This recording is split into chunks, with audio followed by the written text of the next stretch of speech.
Hello, नमस्कार, आदाब, सत श्री अकाल और अस्सलाम वालेकुम। मैं हूं मोहम्मद अहमद काज़मी, लेकर आया हूं आपके लिए खास फ्राइडे का प्रोग्राम साउथ एशिया पर नजर सैयद अली मुश्तबा के साथ। इस प्रोग्राम में हम भारत के पड़ोस के जो मुल्क हैं साउथ एशिया, जिसे जनूबी एशिया कहा जा सकता है, इन मुल्कों की खास खास खबरों पर चर्चा करते हैं। चूंकि हमारे और प्रोग्राम ज्यादातर वेस्ट एशिया, जिसे मिडिल ईस्ट भी कहा जाता है, उस पर फोकस रहते हैं, जरा इससे हट करके एक प्रोग्राम आपको अपने पड़ोस के मुल्कों की खबरों के लिए हमने ये शुरू किया था, जो आप काफी पसंद करते हैं। सैयद अली मुश्तबा साहब चेन्नई में रहते हैं, एमजीआर यूनिवर्सिटी में पॉलिटिकल साइंस पढ़ाते हैं, सीनियर जर्नलिस्ट हैं और इन मुल्कों में, पड़ोसी मुल्कों में पत्रकारों से और दूसरे सोर्सेज से भी आपके अच्छे ताल्लुकात हैं। मुसलसल खबरों पर नजर रखते हैं, जो खबरें वहां भी मीडिया में नहीं आती वो खबरें भी कभी कभी आपके जरिए हम तक पहुंच जाती हैं, हमारे दर्शकों तक पहुंच जाती हैं। आज हम जो बात करेंगे वो अफगानिस्तान से कुछ खबरें हैं। तालिबान और अमेरिका, जिसके पीछे ब्रैकेट में यूनाइटेड नेशन भी कहा जा सकता है, वो हेट एंड लव रिलेशनशिप जैसा लगता है। कभी लगता है नजदीक आ रहे हैं, कभी जरा दूर जा रहे हैं। बहुत ही अहम खबरें हैं, उस पर हम चर्चा करेंगे। उसके बाद पाकिस्तान में शहबाज शरीफ, जिनकी सरकार को अमेरिका की बिठाई हुई सरकार कहा जाता है, वो उन्होंने अपनी खुफिया एजेंसी को इजाजत दे दी है कि वो जिस किसी का चाहें टेलीफोन टैप कर सकते हैं, सर्वेलेंस कर सकते हैं। वो एक बड़ी खबर है। क्या इसमें सियासी बदला लेने की कोशिश है, उस पर हम बात करेंगे। उसके साथ साथ भारत और चीन के बॉर्डर पर, लद्दाख पर स्मगलिंग हो रही है। एक बड़ा स्मगलिंग का भंडाफोड़ हुआ है, वो खबर हम बात करेंगे। श्रीलंका और भारत के बीच में एक ब्रिज बनाने की बात है, उस पर कहीं इख्तलाफ है, कहीं जरा तेजी से लाने की बात है, उस पर बात करेंगे।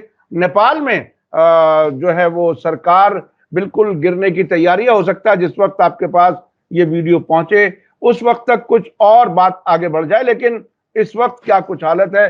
अपोजिशन और सरकार, प्रचंड की सरकार के कम मेंबर पार्लियामेंट है और अपोजिशन के पास बजाहिर ज्यादा नजर आ रहे हैं। वहां अक्सर सियासत में बड़ी उथल पुथल रहती है, उस पर भी हम बात करेंगे। और शेख हसीना, बांग्लादेश की प्राइम मिनिस्टर, जो हमारे भारत के साथ काफी नजदीकी समझी जाती हैं, वो चीन गई हैं। क्या कुछ है, क्या चीन भी बांग्लादेश को भी भारत के खेमे से निकालना चाहता है, ये सब हम बात करेंगे।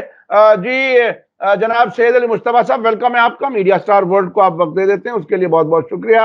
आप ये बताइए कि तालिबान की, अफगानिस्तान की खबरें क्या कुछ हैं। वो मैं समझता हूं हमारे दर्शक बहुत दिलचस्पी से समझना चाहते हैं क्या कुछ हो रहा है अफगानिस्तान में। जी, बहुत बहुत शुक्रिया काज़मी साहब। आपको मेरा आदाब, हमारे सामीन को भी मेरा आदाब, सत श्री अकाल और सलाम वालेकुम। अब हम लोग आज जो है बहुत बहुत सारी खबरें हैं और आज जो है जो हमारा पिटारा है वो साउथ एशिया के बहुत सारे खबरों पे हम लोग चर्चा करेंगे, इसलिए जल्दी जल्दी एक एक खबर को निपटाते चलते हैं। तो अभी जो अफगानिस्तान से दो खबरें जो अहम खबरें हैं, एक तो ये है कि यूनाइटेड नेशन ने वो उनका रूटीन एक रिपोर्ट शाया किया है अपने वेबसाइट पे, वो कि पाकिस्तान अफगानिस्तान के क्या हालात हैं और अफगानिस्तान में क्या सिचुएशन है। तो उस रिपोर्ट को अगर कोई आदमी अगर फॉलो कर रहा है पहले से और अब से, तो उसमें कोई बहुत बड़ा इंकशाफ नहीं है। वो एक तो उसमें उन्होंने लिखा है कि वहाँ पे जो है वो ह्यूमन जो उनकी भूखमरी है और जो उनकी जो है उनको खाने पीने की दिक्कत है, उसमें कोई बहुत बड़ा रिलीफ नहीं है और जो जैसे था वो डोनर मुल्क जो है दे रहे हैं पैसे और उनकी जो है इफला की काम चल रहे हैं, तो वो बड़ी चीज नहीं लग रही है। लेकिन जो खास चीज जो है जो उन्होंने फिर से एम्फसाइज किया है वो है ह्यूमन राइट्स सिचुएशन के ऊपर, खासकर विमेंस के ऊपर और गर्ल्स एजुकेशन के ऊपर, जो हर बार हम लोग डिस्कस करते रहते हैं। इसके लिए उन्होंने तालिबान को बहुत मजम्मत किया है और कहा कि ये इस पे जो है मतलब अड़े हुए हैं और तालिबान ने भी ये कह दिया है कि ये चीजें हमारी इंटरनल इशू हैं और इंटरनल इशू को जो है आप इंटरनेशनल इशू नहीं बनाइए। आपको अगर बात करनी है तो इकोनॉमिक इशू पे बात कीजिए या पॉलिटिकल इशू पे बात कीजिए। लेकिन यूनाइटेड नेशन का अपना रिपोर्ट है, वो रिपोर्ट उन्होंने शाये कर दिया है। उसमें उन्होंने सिक्योरिटी के ऊपर भी फुल मार्क्स नहीं दिए हैं तालिबान को, और उन्होंने कहा कि अभी भी बहुत सारे जो टेररिस्ट ऑर्गेनाइजेशन है और जो इस तरह के ऑर्गेनाइजेशन है वो सक्रिय है अफगानिस्तान में और चल रहे हैं। तो ये एक रूटीन जो है वो मतलब रिपोर्ट है। तो ये खबर यहीं आकर के समाप्त होती है। तालिबान एज यूजुअल उसको मानने से इनकार करते हैं, और जो यूनाइटेड नेशन है उनको और दुनिया को ये बात कहने के लिए मतलब कहना चाहती है कि तालिबान के अंदर या अफगानिस्तान के अंदर सारी चीजें ठीक नहीं। अब दूसरी खबर की तरफ हम लोग चल रहे हैं। वो खबर बड़ी इंपॉर्टेंट है और इसी से रिलेटेड है, जिससे ह्यूमन राइट्स सिचुएशन के ऊपर और मतलब तो उनके यहाँ एक मिनिस्ट्री है। एक तो अब जाहिर सी बात है कि एक लॉ मिनिस्ट्री है, उनकी अपनी अदलिया है, अपना कोर्ट है, शरिया लॉ उस पर इम्प्लीमेंटेशन होता है, उनका के ऊपर वो कोर्ट चलती है और जो जो मुकदमे हैं वहां चल रहे हैं। तो ये कोर्ट का फैसला है और कोर्ट की तरफ से एक मतलब कहा गया है, पेशगोई की गई है कि ये तालिबान के जो एडमिनिस्ट्रेटिव लोग हैं ये अपने आप से किसी को भी जो है वो पनिशमेंट नहीं दे सकते जब तक कि कोर्ट ने उसको ऑर्डर नहीं किया है। कोर्ट के ऑर्डर को इम्प्लीमेंटेशन का काम जो है उनके एडमिनिस्ट्रेशन और इन लोगों का काम है। वो कोर्ट के अंदर जो है, जो तालिबान की जो गवर्नमेंट है या तालिबान के ऑफिशियल है, वो कोर्ट का काम नहीं करेंगे। केसेस जो है वो रजिस्टर्ड होंगी मतलब वहां के कोर्ट्स में, फिर वो ट्रायल उनका होगा जो लोग हैं, और वो ट्रायल के बाद जो फैसला होगा वो फैसले को ये लोग एग्जीक्यूट करेंगे। तो ये एक पॉजिटिव सिग्नल है जो भी कुछ है कि हम जो है वो ऐसा नहीं कि जिसको चाह मार दिया, जिसको चाह मतलब उठा लिया, जिसको चाह वो कर दिया। तो इस तरह का संकेत आ रहा है तालिबान की तरफ से कि एक मतलब ये कि एक ऑर्डर है, एक मतलब पूरा एक तरीका है जिससे कि आप कोर्ट जो है वो डिसाइड करेगी कि कौन इनोसेंट है, कौन मतलब किसने जुर्म किया है, किसको सजा मिलनी चाहिए। जुर्म तय हो जाए उसके बाद ही सजा दी जा सकती है, वो ताकीद है। चूंकि बहुत से मुल्कों में तो मुकदमा शुरू होते ही जेल में डाल दिया जाता है, जिंदगी भर मुकदमे चलते हैं, या कहीं कहीं तो बुलडोजर चला दिया जाता है, जो हम अपने यहाँ भी देखते हैं। तो खैर, ये तालिबान के एक तरह से हुकूमत को और बेहतर करने की एक कोशिश का हिस्सा लगता है। अच्छा, अब अफगानिस्तान और पाकिस्तान के बीच में रेफ्यूजीज का मामला जो है उसमें क्या अपडेट है? जी देखिए, रेफ्यूजीज का मामला ये है कि पाकिस्तान ने तो कह दिया है कि अब हम अफगान रेफ्यूजी को अपने पाकिस्तान में मतलब शेल्टर नहीं देंगे, और जो लोग ऐसे ही आके रह रहे हैं बिना पेपर के, बिना किसी कागजात के, बिना किसी दस्तावेज के, तो उनको तो वो हटा रहे हैं। उनको कह रहे हैं कि अब जाइए अफगानिस्तान, वहां जाके अपने फ्यूचर तलाश कीजिए। अब बहुत दिन आप लोग रह गए, ये करीब करीब 20 साल 25 साल से ये लोग रह रहे थे। तो अभी उसमें अपडेट ये है कि शहबाज शरीफ की गवर्नमेंट ने ये कहा कि जो अफगान रिफ्यूजी पाकिस्तान में रह रहे हैं और उनके पास वैलिड पेपर्स हैं, तो वो 1 साल जो है और पाकिस्तान में रह सकते हैं। उसके बाद जो है वो अपना रास्ता अपना मतलब ये कि तलाश लें और फिर वो आगे बढ़ जाए। इस हवाले से एक और बात आई है कि यूनाइटेड नेशन के जो मतलब रिफ्यूजी जो UNHCR है, जो रिफ्यूजी का तो उनके हेड है, वो पाकिस्तान आए थे अभी 3-4 दिन पहले, और उनसे काफी मतलब बातें हुई शहबाज शरीफ की और जो गवर्नमेंट के ओहदेदार हैं। तो उसमें रिफ्यूजी प्रॉब्लम्स के ऊपर, अफगान पाकिस्तान के जो रिफ्यूजी प्रॉब्लम है उसी पे बात हुई, और उसी का नतीजा ये निकल के आया कि अब शहबाज शरीफ ने के गवर्नमेंट ने मतलब ये अलाउ कर दिया कि उनको 1 साल वहां रहने दें, वहां पर पाकिस्तान के, और उनके पास इतना वक्फा है कि वो अपना जो है फिर आगे वो अफगानिस्तान जाना चाहते हैं या कहीं और जाना चाहते हैं, लेकिन पाकिस्तान में अब उनको मना कर दिया कि अब हम आपको रखने के लिए तैयार नहीं। पाकिस्तान उनको एक तरह से लॉ एंड ऑर्डर की वजह भी मानती है। मुझे याद है कि कराची में अक्सर ट्रांसपोर्ट का काम अफगानों के हाथ में रहा है। बहुत से इन पाकिस्तान के बहुत से शहरों में उनकी दुकानें, उनके बाजार, बहुत कुछ है, क्योंकि बड़ी तादाद में वहां पर आए थे जिस वक्त सोवियत यूनियन की फौजें अफगानिस्तान में थी और अमेरिका सऊदी अरब और पाकिस्तान, ये सब मुजाहिदीन के नाम से उन्हें खड़ा किया था, जो बाद में तालिबान बन गए। और बाद में अमेरिका की फॉर्मर फॉरेन मिनिस्टर ने इस हद तक कहा कि ये हम ही ने तैयार किए थे तालिबान, अब हम किन से लड़ रहे हैं। खैर, तो ये एक चीज है। अब मैं चलना चाहता हूं पाकिस्तान से क्या खबर है? क्या अब टैपिंग बहुत आसान हो गई, टेलीफोन टैप करना? अभी तक तो पेगासस की बातें आ रही थी, मुख्तलिफ मुल्कों की हुकूमतों ने पेगासस इजराइल से लिया था, हमारी हुकूमत ने भी लिया था, ऐसा लगता है। क्या कुछ है वो अब लीगल होने वाला है वहां पर टेलीफोन टैप? जी, वो लीगल हो चुका। पाकिस्तान गवर्नमेंट ने बाकायदा जियो गवर्नमेंट ऑर्डर इशू कर दिया है और उसने आईएसआई को, मतलब जो आईएसआई है, इंटर सर्विसेज इंटेलिजेंस, जो पाकिस्तान की खुफिया एजेंसी है, उसको बाकायदा हैंड ओवर कर दिया है कि पाकिस्तान के किसी भी नागरिक का, वो इमरान खान भी हैं और उनके जो और लोग हैं तहरीक इंसाफ पार्टी, उन्हीं के लिए है ये, लेकिन उसका दायरा और वसी करते हुए उन्होंने कहा कि आईएसआई को ये ऑथराइज कर दिया गया है कि वो किसी भी पाकिस्तानी का जो है वो फोन जो है वो टैप कर सकते हैं, कन्वर्सेशन टैप कर सकते हैं और मतलब उस पर काम कर सकते हैं। हाँ, उनका सोशल मीडिया, फोन, सब कुछ उनको सर्वेलेंस की इजाजत एक तरह से जी, मिल गई। हाँ। अब एक नई उड़ा दी है इसमें वो पाकिस्तान जो माना जाता है इसी तरह के कि आईएसआई ने टैप कर लिया है नवाज शरीफ का कन्वर्सेशन, जिसमें नवाज शरीफ मोदी जी से बात कर रहे हैं। बिल्कुल मतलब कहने हुए उड़ी हुई खबर है, इसका कोई सच्चाई नहीं है, मैं पहले बता दूं आपको। और उन्होंने मोदी जी से कहा कि आप पाकिस्तान पे अटैक कर दीजिए। अच्छा। और ये चीज जो है वो आईएसआई ने टैप कर लिया है और अब नवाज शरीफ के ऊपर मुकदमा चलेगा इसी बात पे। हाँ, यानी वो एक तरह से मजाक उड़ाया जा रहा है उनके इस ऑर्डर का कि आप जो कुछ कर रहे हो वो सही नहीं है। अच्छा, उसके बाद अब मैं चलना चाहता हूं भारत और चीन के बीच में स्मगलिंग की खबर। अब तक बड़े कारोबार की खबरें, अब तक मोदी जी के खामोश रहने की खबरें, लद्दाख में सैकड़ों किलोमीटर कब्जा कर लिया चीन ने, ये सारी खबरें आती रहीं। ये अब स्मगलिंग की क्या खबर है? जी, ये बहुत इंटरेस्टिंग खबर है और मेरे लिए भी बहुत चौंका देने वाली खबर है, क्योंकि इंडिया जो साउथ एशिया है तो उनको तो हम और इंडिया और जो नेबर्स हैं वही मानते हैं। चाइना को तो हम फिर भी बहुत दूर रखते हैं। ऑल्दो जो है इंडिया और चाइना का लैंड बाउंड्री जो है वो करीब 38,000 किलोमीटर के आसपास है, 3400 किलोमीटर के आसपास। तो लेकिन आज तक जो है मैंने ये नहीं सुना है कि चाइना और इंडिया में जो है, जो बांग्लादेश में और इंडिया में होता रहता है कि यहाँ की दवाएं वहां चली जाती हैं और तरह तरह की चीजें जो है बॉर्डर सिक्योरिटी फोर्स इस तरफ से उस तरफ कर देते हैं।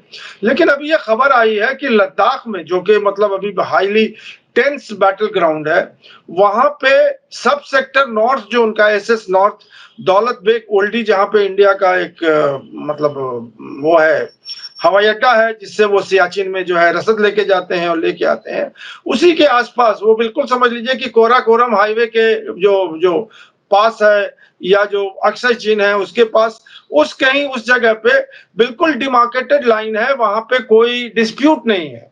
वहीं पे हमारे आईटीबीपी ने जो है, जो इंडियन टिबेटन बॉर्डर पुलिस है, उसने जो है एक जाल बिछाया था और उन्हें मालूम हुआ था कि यहाँ से स्मगलिंग हो रही है और उन्होंने जो है 108 किलो सोना पकड़ा है। और वो 2 खच्चर पे जो है वो लोग जो है चाइना के अंदर चले गए थे जो स्मगलर्स थे, और 2 खच्चर पे रख करके 108 किलो सोना जो है लेके आ रहे थे। और उसके बाद उनके साथ बहुत सारे सेल फोन भी उन्होंने पकड़े और भी कुछ जो चाइनीज की जो इंडिजीनियस उनका जो समझ लीजिए आयुर्वेदा है, वो उस तरह की कोई मेडिसिन वहां से लेके आ रहे थे। ये सारी चीज का जो है वो भागना चाह रहे थे, फिर उनको दबोचा ये किया पकड़ करके, फिर बाकायदा उनको। और ये सब लोग जो हैं ये लद्दाखी लोग थे, ये इंडियन लोग थे जो इस काम में मुबल्लिस हैं। तो इंडिया और पाकिस्तान के तो बॉर्डर स्मगलिंग की बात हम जानते ही हैं कि वहां से नशावर दवाएं जो हैं वो आती हैं और पंजाब में जो है उसको लड़कों को नशा किया जाता है, उड़ता पंजाब। और बांग्लादेश से भी हम जाते हैं कि वो बॉर्डर स्मगलिंग फोर्स है, बीएसएफ ने का पूरा नाम यही है, बॉर्डर स्मगलिंग फोर्स, तो वहां तो खुला हुआ है। और श्रीलंका और इंडिया का तो वो मैटर है ही है कि एलटीटी और इस तरह के लोग जो हैं वो अपना यहाँ से वहां से यहाँ आते हैं। लेकिन ये पहली खबर है जो मेरे नजर से गुजरी है। हालांकि उस जो रिपोर्ट है उसमें ये कहा है कि छोटी छोटी स्मगलिंग, छोटी छोटी चीजों का स्मगलिंग तो पहले से ही चला आ रहा था। ये पहली बार जो है इतना बड़ा मतलब इंकशाफ हुआ है कि वहां से गोल्ड, और खासकर ये भी है कि वो गोल्ड चाइना का नहीं बना हुआ है, वो गल्फ का उसके ऊपर मोहर लगा हुआ है। तो वो दुबई में शायद वो बिस्किट बनी थी, वहां से किसी तरह से चाइना पहुंच गया, और ये लैंड के रास्ते से लद्दाख से होता हुआ, मतलब चाइना का जो जो पार्ट है लद्दाख का उस तरफ वहां से वो इंडिया में आ रहा था। तो ये खबर है। अच्छा अच्छा, एक मुझे इस बीच में याद आ रहा, दुनिया में कुछ ऐसे मुल्क हैं जो बाहर से आने वाले सामान को कोई कितनी करेंसी ले आए, सोना ले आए, सब कुछ ले आए, वो हजम कर जाते हैं। वो कहते हैं सब कुछ ले आओ यार, हमें कोई परेशानी नहीं है। तो ये भारत में तो अंदर आ रहा था, भारत वालों को पकड़ने की क्या जरूरत थी, माल पकड़ते बात खत्म कर देते। नहीं, मुझे इसका ये लग रहा था, मैं इस बात पे आपकी जो बात कह रहा था इसको मैं सोच रहा था, तो उसमें तो उनको वीर चक्र लेना था ना, वो मतलब कुछ और चक्र लेना था, वो बड़े बड़े जो तमगे होते हैं अफसर को यहाँ पे। तो ये सब चीजें जो है, सियाचिन का भी याद है, आप मुझे याद है बहुत पहले एक आ गया था जो कि फेक डेड उन्होंने कर दिया था, वो सो गए थे मर के, और फोटो खींच लिया था कि ये लोग इतने लोग जो है इन्होंने शहादत ले ली है और उसके बाद इतने को मार के गिराया है। तो ये सब जो है ये बॉर्डर सिक्योरिटी फोर्स अपनी खुशनुदी के लिए या अपना तमगा लेने के लिए शायद इसलिए किया हो, यही कहानी है। बिल्कुल, ये सब तो टिप होता है, मतलब साल के जो है 365 दिन है होते हैं, और हर दिन जो है कुछ ना कुछ होता रहता हो, खबरें तो आती नहीं है। तो ये तो मतलब ये है कि मैं जानता हूँ इस चीजों को, कि मतलब बहुत करीब से जानता हूँ मैं कि ये सब चीज जो है वो पुलिस वाले ही करते हैं। बिल्कुल बिल्कुल बिल्कुल। अरे साहब, ऐसी कुछ इंफॉर्मेशन भी बीच बीच में फिल्टर होके आती रहती है कि इंडिया पाकिस्तान बॉर्डर पर जहां फेंसिंग हुई होती है उसमें पाइप डाल दिया जाता है बड़ा सा, और उस पाइप से माल इधर से उधर, उधर से इधर होता रहता है, फेंसिंग अपनी जगह रहती है। तो और इसमें बहुत से बड़े अफसर जो है पोस्टिंग मांगते हैं बाकायदा उन इलाकों की जहां बज़ाहिर लगता है कि जान को खतरा ज्यादा है, लेकिन वहां माल भी काफी अच्छा है। ये मैं सभी के लिए नहीं कह रहा, लेकिन हाँ कुछ लोग रोग एलिमेंट्स होते हैं जो इस किस्म के काम करते हैं। अच्छा, अब मैं चलना चाहता हूं शेख हसीना बांग्लादेश की प्राइम मिनिस्टर चीन में, वो तो मोदी जी की अच्छी दोस्त कहलाती हैं, क्या कुछ है चीन में, क्या कर रही हैं? नहीं जी, ये जो विजिट है शेख हसीना का ये तो पहले से ही तय था। वो अभी स्टेट विजिट पे आई थी इंडिया, न्यू दिल्ली में आकर के उन्होंने सारी चीजें की थी। इसी तरह की विजिट जो है, ये तो अच्छी बात है कि वो चाइना पहले नहीं लगाया उन्होंने, पहले इंडिया किया, कि इसलिए इंडिया को इम्पोर्टेंस देती है। अब वो चाइना गई है इस बाकायदा स्टेट विजिट पे, और 21 मतलब 21 इश्यूज पे जो है उनके एमओयू साइन हुए हैं। उसमें बहुत लिस्ट बहुत लंबा है, लेकिन जो मेन चीजें हैं जो कि मतलब दर्शकों को भी बताना चाहिए, वो ये है कि एक तो रोहिंग्या इश्यूज पे उन्होंने बात किया उनसे। चाइना उस पे मध्यस्थता कर रहा है बांग्लादेश और म्यांमार के बीच में, और वो चाह रहा है कि बांग्लादेश से जो रोहिंग्या है वो म्यांमार में आके बस जाए। तो ये भी बात हुई थी। तीस्ता रिवर और जो गंगा रिवर है और फरक्का बैराज है, ये सब रिवर वाटर के को भी जो है वो मतलब उसके ऊपर बात हुई है। जो एक बहुत अहम बात है जो मैं अपने दर्शकों को बता दूं कि बांग्लादेश का जो डिफेंस कॉर्पोरेशन है चाइना के साथ, वो इंडिया से बड़ा है। क्योंकि पूरा पूरा जो बांग्लादेश का डिफेंस का जो जो जैसे कारतूस है या जो गोलियां हैं या जो शेल है बॉम्ब के, वो सब चाइना दे रही है, वो इंडिया नहीं देती है। वो गन के जितने भी आर्मरी के जितने भी जो जो फायरिंग के जो सामान है, हार्डवेयर जिसको कहते हैं, डिफेंस हार्डवेयर, वो म्यूनिशन भी कहते हैं जी, ये सब चाइना प्रोवाइड कर रही है। और बहुत सारी चीजें हैं, मतलब वो कनेक्टिविटी है, साइबर है, और मतलब सैटेलाइट है, बहुत सारी चीजें जो है, एग्रीकल्चर है, जो एक रूटीन मतलब चीजें होती है। लेकिन मुझे ऐसा कोई ज्यादा मतलब चौंका देने वाली बात नहीं समझ में आई जिससे कि इंडिया का क्लैश हो उन संधियों के साथ। तो बांग्लादेश तो एक सॉवरेन कंट्री है, वो किसी के साथ भी संधि कर सकती है। तो ये बड़ी खबर है कि शेख हसीना वाजिद जो है इंडिया का दौरा मुकम्मल करने के बाद 1 हफ्ते के अंदर या 10 दिन के अंदर वो चाइना चली गई। और जब तक हमारे सामईन इसको देख रहे होंगे इस वीडियो को, तब तक वो बांग्लादेश वापस भी आ चुकी होंगी।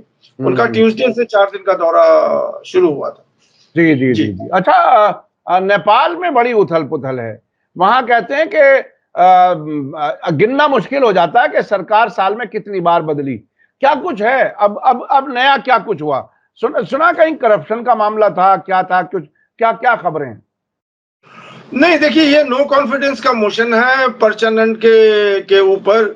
अब उन लोगों ने ये देख लिया कि परचानंद तो खैर माओवादी थे, सब जानते थे। 10 साल उन्होंने जो है वो फॉरेस्ट में रह करके उन्होंने जो है आर्म्ड इंसर्जेंसी कहलाई है।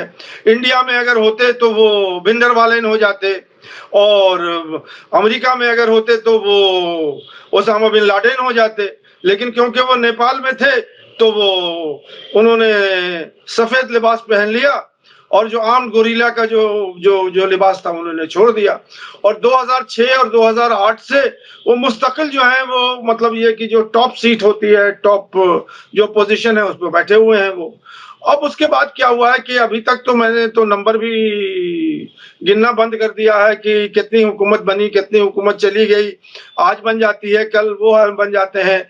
जो 2 पॉलिटिकल पार्टी है वहां की, जो मेन पॉलिटिकल पार्टी है वो है एक नेपाली कांग्रेस, जो कि शेर बहादुर देउबा उसको लीड कर रहे हैं, और केपी शर्मा ओली हैं जो कम्युनिस्ट पार्टी है।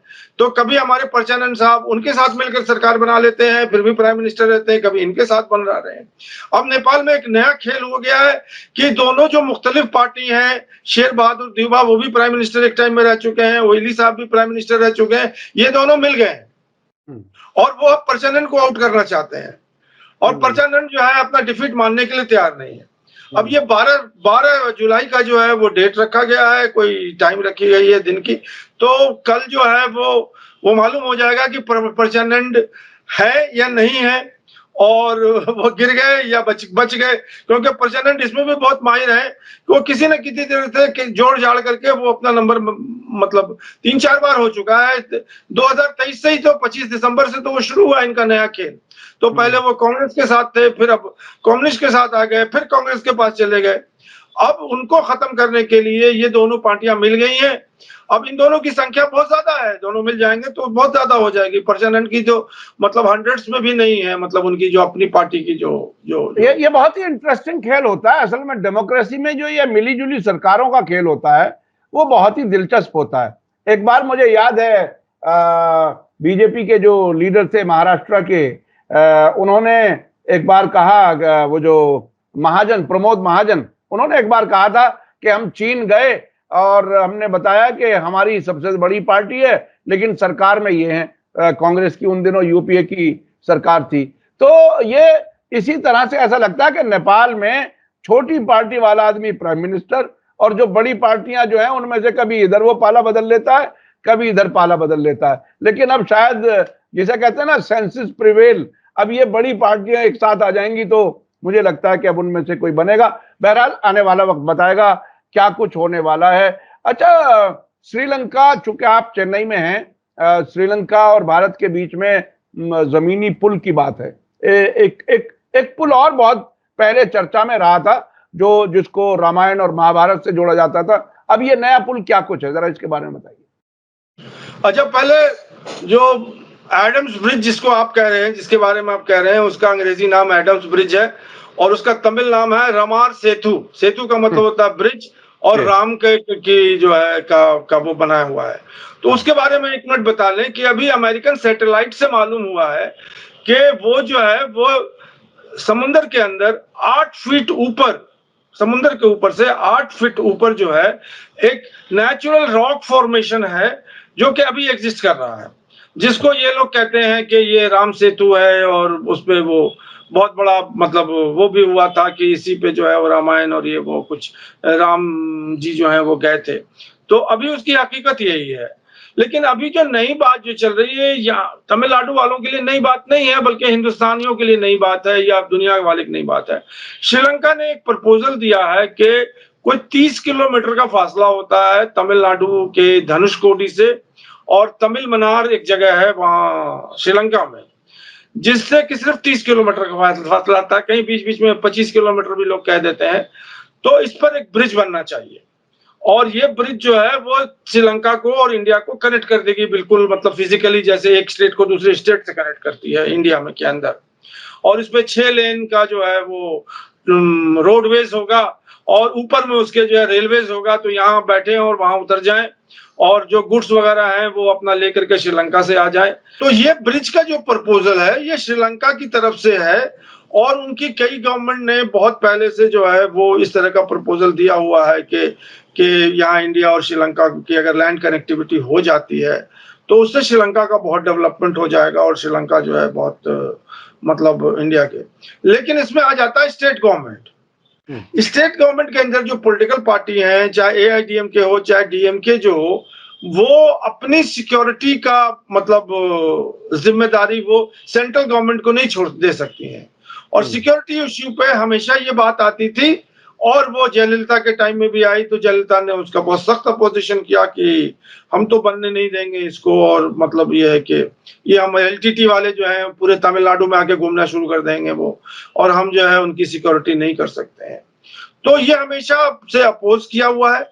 अभी ये फिर जब अभी कुछ दिन पहले जयशंकर साहब गए थे वहां श्रीलंका में, पहला जो उन्होंने विजिट किया था, उसमें भी ये बात उठी थी कि उनकी तरफ से अभी रनिल विक्रमसिंघे जो हैं, जो अभी उनके एक्टिंग प्रेसिडेंट हैं श्रीलंका के, वो बाकायदा स्पॉट पे भी तमिलनाडु श्रीलंका के जो मन्नार इलाका है और उसका जो मन्नार जो है वो प्रोविंस है, वहां पे जो है तमिल मन्नार जो है एक जगह है जहां से वो पॉइंट है जहां से वो ब्रिज उठेगी, उसको आके उन्होंने देख लिया है।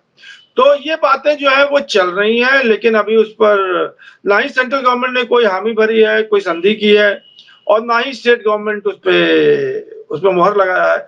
नहीं, ये जो रिवर है, ये जो लैंड ब्रिज की बातें हैं, ये बहुत पहले से चले आ रही है, कोई नई बात नहीं है।